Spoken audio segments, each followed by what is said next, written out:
또 여호와의 말씀이 내게 임하여 이르시되 인자야 너는 두로 왕에게 이르기를 주 여호와께서 이같이 말씀하시되 내 마음이 교만하여 말하기를 나는 신이라 내가 하나님의 자리 곧 바다 가운데 앉아 있다 하도다. 내 마음이 하나님의 마음 같은 채 할지라도 너는 사람이요 신이 아니거늘 내가 다니엘보다 지혜로워서 은밀한 것을 깨닫지 못할 것이 없다 하고 내 지혜와 총명으로 재물을 얻었으며 금과 은을 곳간에 저축하였으며 내 큰 지혜와 내 무역으로 재물을 더하고 그 재물로 말미암아 내 마음이 교만하였도다. 그러므로 주 여호와께서 이같이 말씀하셨느니라. 내 마음이 하나님의 마음 같은 채 하였으니 그런즉 내가 이방인 곧 여러 나라의 강포한 자를 거느리고 와서 너를 치리니 그들이 칼을 빼어 내 지혜의 아름다운 것을 치며 내 영화를 더럽히며 또 너를 구덩이에 빠뜨려서 너를 바다 가운데에서 죽임을 당한 자의 죽음같이 바다 가운데에서 죽게 할지라.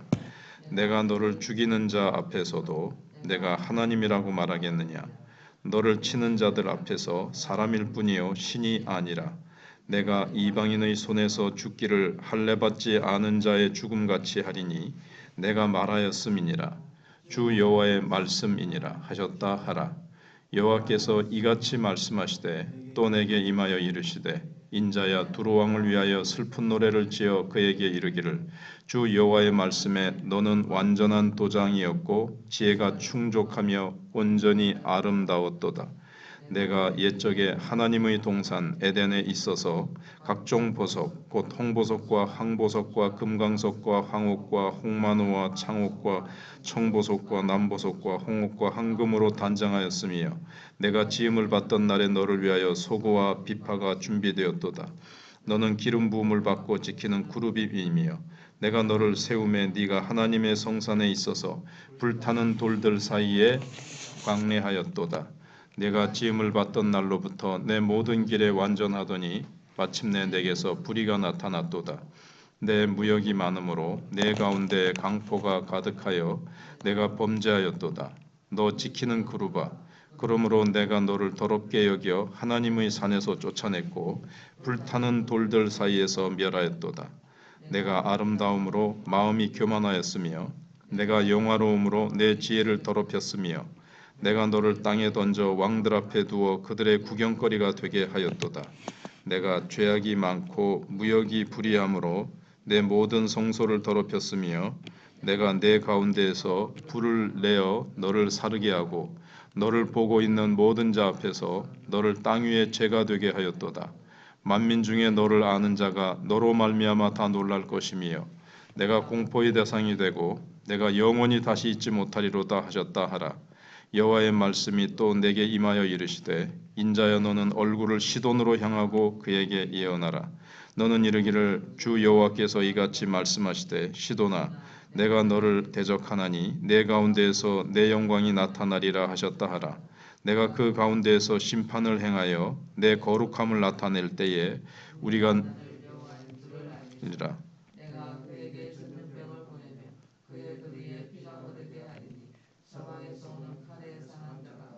그 가운데 엎드러질 것인즉 무리가 나를 여호와인 줄을 알겠고 이스라엘 족속에게는 그 사방에서 그들을 멸시하는 자 중에 찌르는 가시와 아프게 하는 가시가 다시는 없으리니 내가 주 여호와인 줄을 그들이 알리라. 이같이 말씀하셨느니라. 내가 여러 민족 가운데 흩어져 있는 이스라엘 족속을 모으고 그들로 말미암아 여러 나라의 눈앞에서 내 거룩함을 나타낼 때에 그들이 고국 땅 곧 내 종 야곱에게 준 땅에 거주할지라. 그들이 그 가운데 평안히 살면서 집을 건축하며 포도원을 만들고 그들이 사방에서 멸시하던 모든 자를 내가 심판할 때에 그들이 평안히 살며 내가 그 하나님 여호와인 줄을 그들이 알리라. 아멘.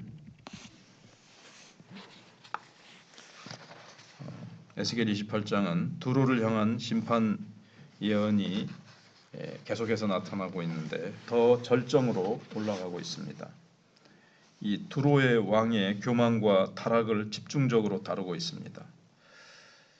28장은 역사 속의 한 인간 왕을 지금 상징적으로 얘기하고 있지만 그것을 넘어서 모든 교만의 왕인 사탄의 타락을 암시하는, 그렇게 대부분 성경학자들이 이 사탄의 타락을 이렇게 좀 암시하고 있는 것이다, 이렇게 많이들 해석을 하고 있습니다.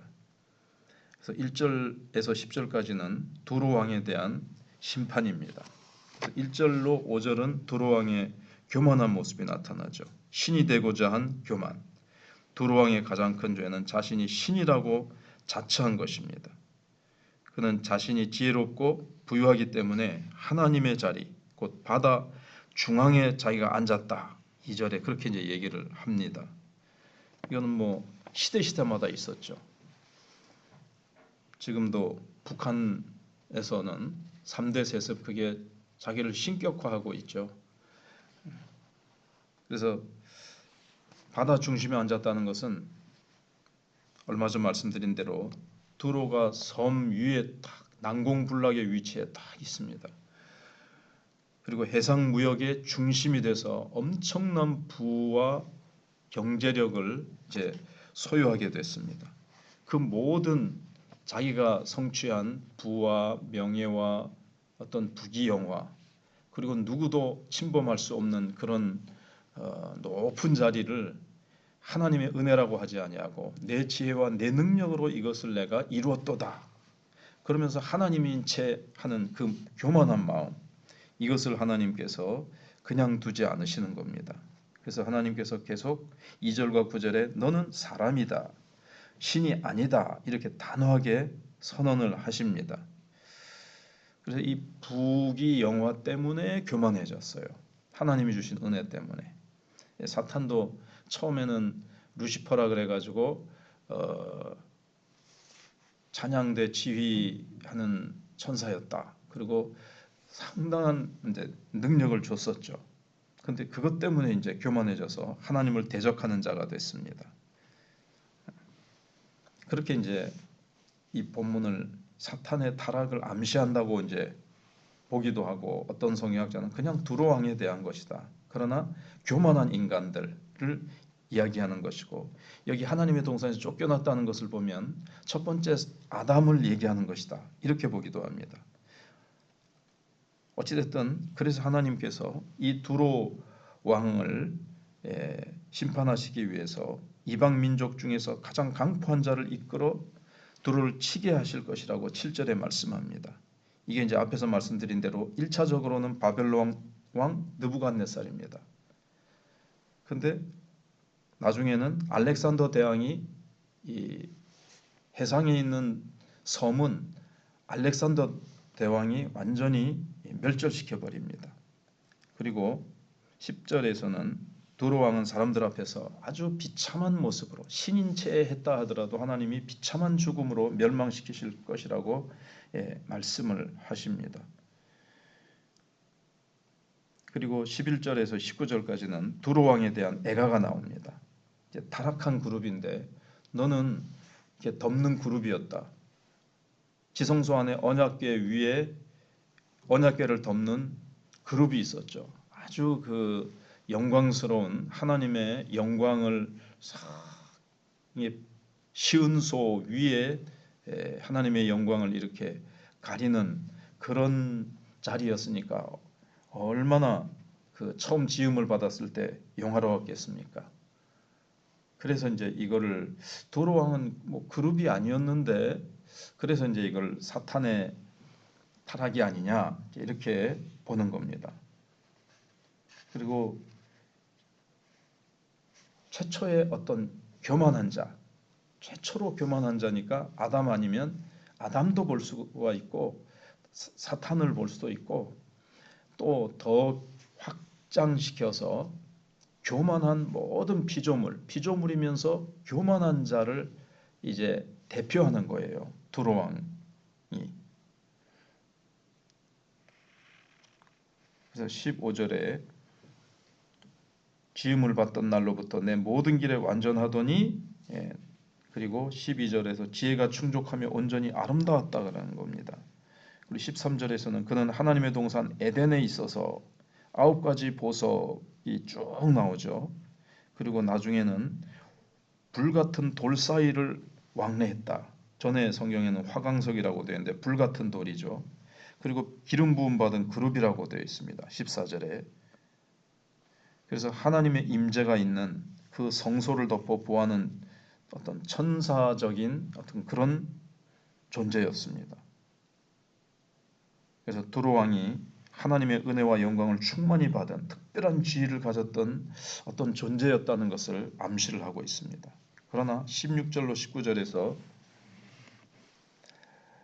타락의 이제 그 교만한 모습이 드러납니다. 타락의 원인은 앞에서 말씀드린 대로 상업을 해서 재물이 어마어마하게 많아진 거예요. 근데 사실 경제력이라는 것은 엄청난 힘을 가지잖아요. 그래서 그 마음이 교만해져서 그 불의가 드러난 겁니다. 그래서 17절에 네가 아름다움으로 마음이 교만하였으며 네가 영화로움으로 내 지혜를 더럽혔으며 그렇게 말을 하고 있습니다. 그래서 이것이 타락의 원인입니다. 여기서 우리에게 경고하는 말씀이 있죠. 우리도 부가 좀 많아진다거나 세상에 어떤 사람들이 부러워하는 것들이라든가 세상에 보이는 것들이 좀 많아지면 우리의 마음은 하나님을 의지하는 마음이 줄어들면서 점점 우리가 교만해질 수 있다는 것. 내가 이룬 어떤 업적이나 내가 이룬 어떤 것을 가지고 내 지위를 가지고 우리가 교만해질 수 있다는 것. 이것을 그렇게 되면 타락하는 겁니다. 그것을 우리가 경고로 받아야 됩니다. 그래서 16절에 하나님의 산에서 쫓겨나게 되어지고 18절에 불을 내어 그를 살라 산 위에 땅 위에 재가 되게 하실 것이다. 그래서 그의 멸망은 영원히 모든 사람에게 경고가 될 것이라는 겁니다. 하나님이 아닌 피조물로서 하나님인 채 하면서 교만해지는 자는 다 하나님께서 심판하셔서 멸절시키신다는 것. 그것을 보여주고 있습니다. 그리고 20절로 26절까지는 시돈의 심판과 이스라엘의 회복이 나옵니다. 시돈은 이스라엘을 괴롭히는 가시로 표현되고 있습니다. 그러나 하나님께서는 시돈을 20절로 23절에서 심판하시고, 왜냐하면 시돈은 두로와 마찬가지로 하나님을 대적하면서 하나님의 백성인 이스라엘을 몹시도 괴롭힌 아프게 하는 찔레라고 24절에 말씀하고 있습니다. 그래서 하나님께서는 이 모든 대적들을 이스라엘 백성들을 이렇게 연단하시고 깨닫게 하시는 도구로 사용하신 다음에 이들은 제거해 버리십니다. 그리고 25절 26절에서는 회복과 안식을 이스라엘 백성들에게 주시는 겁니다. 하나님께서는 자기 백성을 때로 교만해지거나 하나님의 말씀을 따라 살지 않고 세상적으로 나갔을 때 깨닫게 하시기 위해서 그 옆에 가시를 주어서 찔러서 아프게 하면서 깨닫게 하신 후에 회개하게 한 후에 하나님은 다시 회복시키십니다. 이 모든 최종적인 목적은 뭡니까? 이스라엘 백성들뿐만 아니라 이방 민족들이 내가 그들의 하나님 여호와인 줄을 알리라. 26절의 끝에 있는 대로 그걸 깨닫게 하시는 것. 하나님의 영광을 드러내는 것이 하나님의 목적입니다. 그래서 우리는 하나님의 주권과 하나님의 구원, 하나님은 심판하시나 또 심판 중에도 긍휼을 잊지 아니하시고 하나님께서는 언약을 맺은 그 백성들에게 신실하셔서 이스라엘 백성들은 자꾸 범죄하고 타락하고 하나님을 떠나 멀리하고 언약을 깨뜨렸지만 하나님은 이스라엘 백성과 맺은 언약을 끝까지 신실하게 행하시는 구원자이심을 보여주고 있습니다. 교만의 본질이 무엇인가를 우리는 깨닫고 하나님 없이 살려고 하고 하나님을 의지하지 않고 살려고 하는 것은 내 속에 무의식 속에서 자꾸 내가 하나님 되어 살려고 하는 교만의 본질이라는 것을 우리가 깨닫고 교만이 얼마나 무서운 것인가를 하나님께서는 결코 교만한 자를 내버려 두지 아니하시고 야고보서 4장에 있는 대로 하나님은 교만한 자를 3장인가요? 대적하시고 겸손한 자에게 은혜를 베푸신다고 했습니다. 우리는 늘 겸손히 하나님이 하나님 되심을 인정하고 나는 피조물이요 나는 연약한 인생임을 깨닫고 늘 주님을 사모하고 주님을 의지하는 우리가 되어야 되겠습니다. 기도하겠습니다. 하나님 감사합니다. 오늘도 이 새벽에 저희들이 주님의 이름을 먼저 부르며 주님의 품 안으로 달려왔습니다. 오늘 하루를 주님 손에 올려드리며 우리의 남은 인생도 늘 주님과 동행하며 우리가 결코 이 세상에 하나님께서 많은 은혜와 존귀한 자리에 우리를 세우시더라도 결코 교만해지지 않게 하시고 나는 아무것도 아닌 하나님의 피조물이요 무익한 종일 뿐이라는 고백 속에서 성령님을 의지하고 성령의 음성을 성령의 인도하심을 따라 살면서 성령의 열매 맺고 그리스도를 존귀케 하는 저희들 되게 해 주시옵소서. 하나님께서 우리 마천교회를 계속 붙드시고 하나님께서 교회학교와 다음 세대를 꼭 기억하시고 또 연말과 또 새해를 기도로 준비하고 하나님의 인도하심을 따라서 저희들이 잘 하나님께 영광을 돌리는 저희들 되게 해 주시옵소서. 강장로님과 정선미 권사님과 우리 또 박순영 집사님 우리 또 다 건강케 하시고 하나님께서 모든 성도들 늘 영육간에 강건하게 주님을 아름답게 섬기는 저희들 되게 해 주시옵소서. 예수님 이름으로 기도하옵나이다.